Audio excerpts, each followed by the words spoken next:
પણ લાકડાની માથે અગ્નિદા દઈ દ્યો અને જો ફૂંક મારી અને અગ્નિદાને જો મારા પેટમાં નો ઉતારી દઉં ને એ તો કાળિયાની ચામુંડા નો હોય.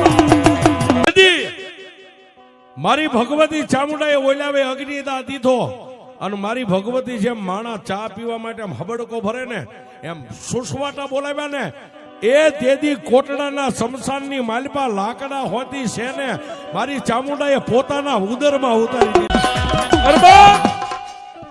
તેદી કોટડાના શમશાનની માલપા લાકડા હોતી છે ને મારી ચામુંડાએ પોતાના ઉદર કહેતા કોઠામાં લઈ લીધી.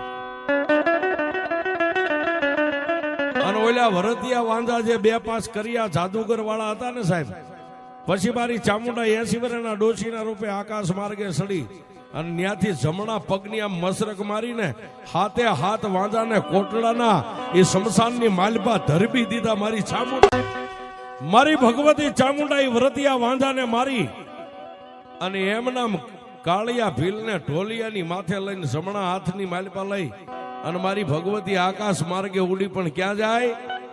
કાળા પથ્થરની ભેખડને જ્યાં કાળિયો પથારી કરીને કાયમ માતાજી ચામુંડની સત્ર સાયાની નીચે હૂતો હતો, ન્યા જઈને માતાજી પાછો ઢોલિયો એમનામ રાખી દીધો છે. મામા મામા જો માં. અને પછી સાહેબ દિવસ હોઈ ગયો હો, દિવસ હોઈ ગયો ને મારી 9 લાખ લોબડિયાળી ભલહાર ભેળિયા વાળી 52 વીર ને 64 જોગણીયું ને તેદી કાળિયા ભીલની જાનની માલપા લઈને અને તેદી એ કાળિયા ભીલની ચામુંડા મારી ભગવતીએ જાન જોડી સાહેબ. અને હમીર આહિરના આંગણે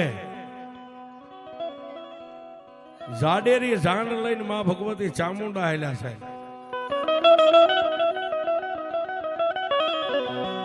અને તેથી મારી જોગમાં આ ચામુંડા ગીત ગાય સાહેબ, કાળિયા ભીલના. એ વન રાહત વન